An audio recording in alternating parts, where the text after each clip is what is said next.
I do happen to know that the Queen always used to make sure that she had somebody with her whenever she saw those two, for the reasons that we've been talking about, that they might be taking photographs or, I don't know, recording or anything they might be doing, and she was, very upset by the whole thing. And that's what I really find unforgivable. Well, I mean, I wonder, I mean, it's so difficult to work out what's really going on in his head, but as far as I can see, he wasn't that unhappy until his wife came along and told him he was unhappy. That's my reading of it, but that may be unfair. Royal insider Hugo Vickers, a man who was seriously close to Queen Elizabeth, just dropped a new book, and it's packed with some wild claims about how the Queen really felt about Prince Harry and Meghan Markle in her final years on the throne. This isn't light gossip either. Vickers straight up says he'll never forgive Harry and Meghan for what they put the Queen through, which already tells you how intense things got behind palace doors. The Queen has spoken. Just days after Meghan Markle and Prince Harry's explosive interview with Oprah Winfrey aired, Buckingham Palace released a statement on Tuesday in response. Quote, "The whole family is saddened to learn the full extent of how challenging the last few years have been for Harry and Meghan.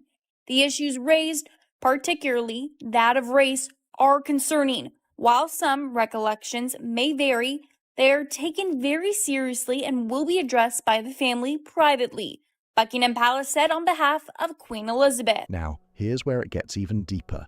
There are 13 things Queen Elizabeth II reportedly said or felt about Harry and Meghan during those last years, and some of it hits hard. When Harry and Meghan stepped away from royal life, it didn't just cause headlines. It actually hurt the Queen on a personal level big time.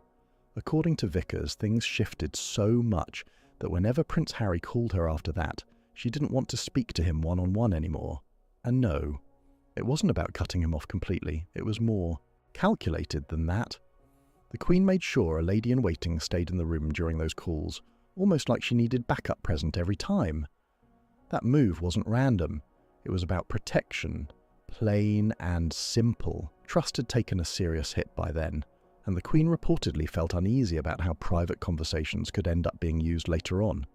Harry, remember when you told us to bring it at the Invictus Games? Careful what you wish for. Boom. Oh, really?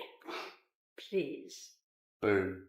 With everything going public, from interviews to Netflix reveals, she wanted receipts, basically.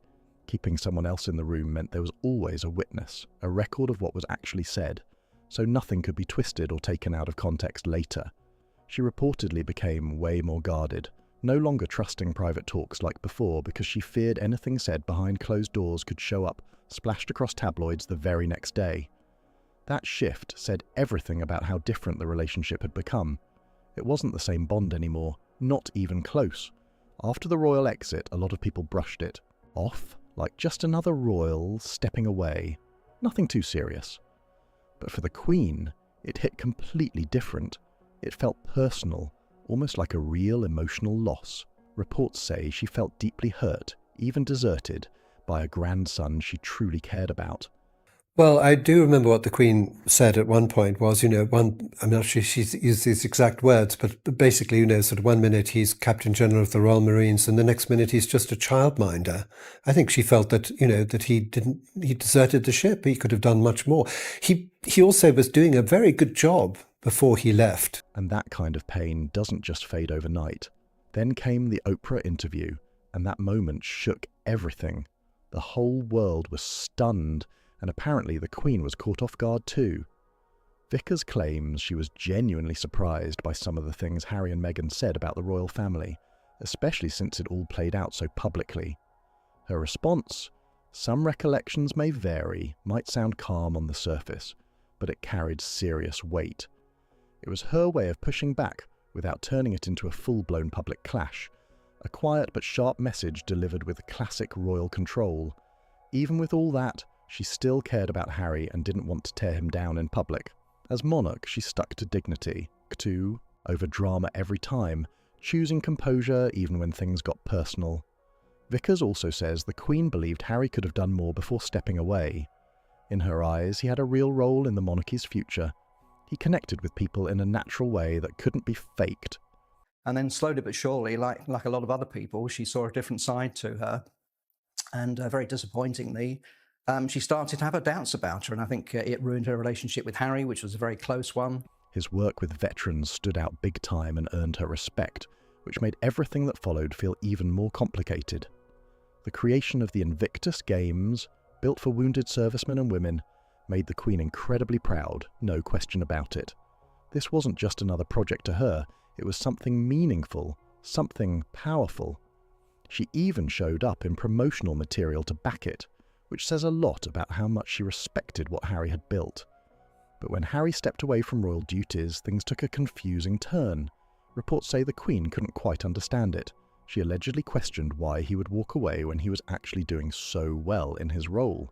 From her point of view, he had momentum, purpose, and public support, so the decision didn't fully add up. There were also claims that Harry chose to step back to focus more on his family life and being present as a father to Archie, which added another layer to the situation. Still, from the Queen's side, it left a lot of unanswered questions hanging in the air. Vickers also says that when Harry first brought up marrying Meghan Markle, the Queen gave him a calm but clear piece of advice. Slow things down and wait at least one more year. What's the problem, Angela, with white, first of all?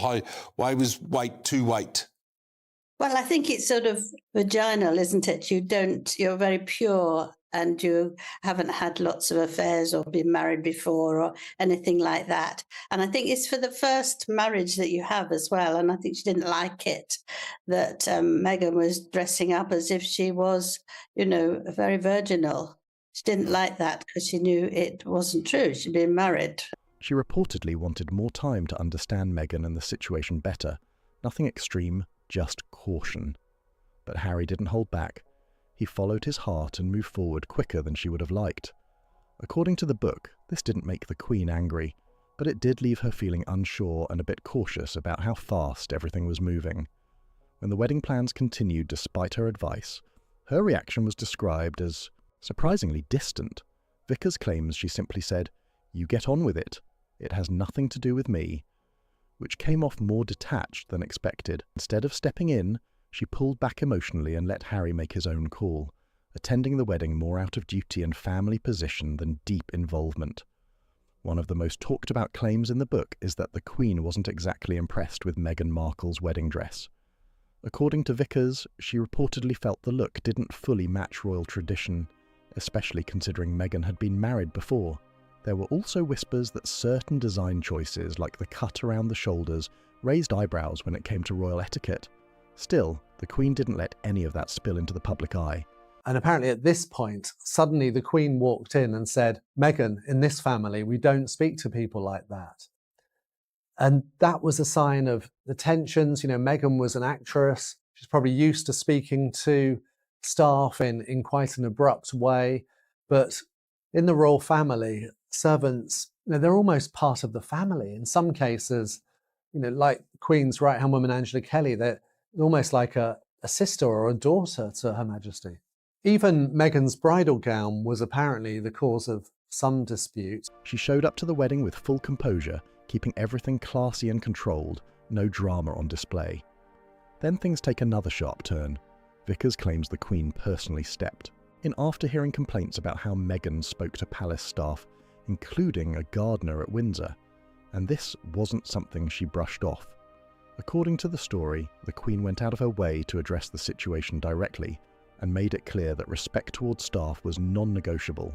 For her, how royal members treated employees said everything about their character, and she took that seriously. This moment reportedly highlighted just how firm she was about standards inside the royal household. No exceptions, no excuses. At her core, Queen Elizabeth saw duty as everything.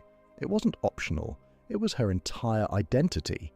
The Queen was very disappointed in Prince Harry when he went away. I mean, she actually said to a friend of hers, now he's simply a childminder, whereas he had a lot of very important responsibilities beforehand. And what the Queen and what Prince William and what the King now are all doing, they're putting things into life, they're serving, which is complete opposite of what Prince Harry's doing. From the moment she became heir, royal service wasn't just a role, It was a lifelong responsibility she carried with pride, so when Harry and Meghan stepped away from those duties, it didn't sit right with her at all. Reports say she struggled to understand the decision, especially since she never saw personal challenges as a reason to step back from responsibility. She had already lived through wars, political chaos, and deep personal loss, all while never stepping away from her duties. That kind of mindset shaped how she saw the monarchy, so watching family members choose to leave those responsibilities felt completely unfamiliar to her way of thinking. A lot of people expected a strong reaction after Harry and Meghan stepped away, maybe anger, maybe a public clash, but that's not what happened at all. Vickers claims her response was something much quieter, much heavier, real sadness that stayed behind closed doors. Grandmother. But the sad thing is that he did make her very unhappy in the last couple of years of her life, and he caused her a lot of trouble, and he probably feels rather guilty about that. I'm sure he has many regrets, and I do feel sorry for him, just on a human level. He obviously got on terribly well with his grandmother. They looked as though they're getting on terribly well together. She didn't go out attacking them or making dramatic statements. Instead, she kept everything controlled, showing the same dignity and restraint she had built her entire reign on. The disappointment was there, but she kept it private, choosing not to let emotions spill into the public spotlight. Even while reportedly hurting deeply, she stayed silent in public, sticking to grace over reaction. That silence wasn't weakness. It was calculated, a reflection of how seriously she took her role. And the timing couldn't have been worse. Harry and Meghan's exit came when the monarchy was already under pressure, dealing with intense scrutiny, generational shifts and major controversies, including the situation involving Prince Andrew. According to the book, the Queen was concerned that all the public interviews and ongoing disputes could shake the stability of the institution she had spent decades protecting. Meanwhile, the media kept pushing for immediate answers, adding even more pressure. Chronologically, obviously, it worked, but secondly, they both caused the Queen a lot of anguish in the last years of her life. It's one thing I will never forgive the Sussexes for, is the amount of stress they caused the Queen. For someone who believed in careful, measured responses, being forced into quick public statements during such a tense time reportedly made everything even more stressful behind the scenes. According to Hugo Vickers' book, the Queen had serious concerns about Harry long before the whole royal exit drama even started. People close to her say she viewed him as emotionally vulnerable, someone who could be easily influenced. And in her eyes, Meghan was the one taking the lead in the relationship, especially within the royal environment. Behind the scenes, whispers were building that Meghan had a strong direction for their future, and that Harry was following her pace without fully seeing the bigger picture. It created a sense of tension, like things were moving fast, but not everyone was on the same page. The Queen reportedly summed up her feelings in just 2 sharp words. She described Harry as besotted and weak. Coming from someone known for staying calm and choosing her words very carefully, that hits hard. I just think that pained her deeply. And, don't forget that she loved Harry. Yeah. She loved Harry, and, she would speak to Elizabeth and recall, the Queen would speak to her cousin Elizabeth and, recall the conversations that she was having with them while they were first in Canada and then in LA. And of course, she's watching her grandchildren grow up hundreds of miles away from her. And I think that upset her too. And I think on a human level, she missed that, and she missed Harry. It wasn't just a casual remark. It carried weight, especially since it was about her own grandson.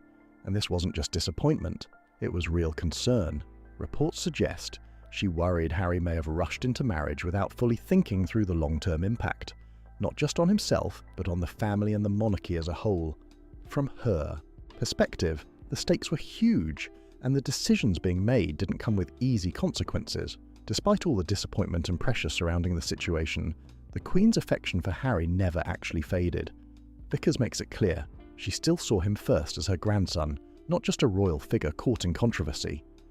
Even when she disagreed with his decisions, that emotional bond stayed strong and unshaken. That's what made the whole situation hit even harder. The distance between them wasn't about a lack of love, it was painful because she cared so deeply about him. Family tension like that doesn't just disappear, especially at that level. Vickers also says the Queen stayed confident in one big thing. Her legacy was bigger than any single family conflict. It was I have no question saying one of the greatest reigns in British history, the greatest reign to have lived in under any political or economic circumstances. And nobody could ever, if we lived for 1,000 years, do what she did. Make a promise, 1947, to serve all her life and keep it faithfully for 75 years. And I don't think that legacy can be dented. After decades of service, she believed history would remember her for stability, dedication, and leadership. Not just one difficult chapter involving Harry and Meghan. Her focus never shifted. She was all about protecting the future of the monarchy and keeping things steady, no matter how intense things got behind the scenes. So there you have it, 13 shocking claims from Hugo Vickers' book, breaking down how Queen Elizabeth really felt about Harry and Meghan's royal exit. What do you think about the impact Harry's departure had on the Queen? Drop your thoughts in the comments, hit that like button, share this with someone who's been following the story, and don't forget to subscribe for more updates.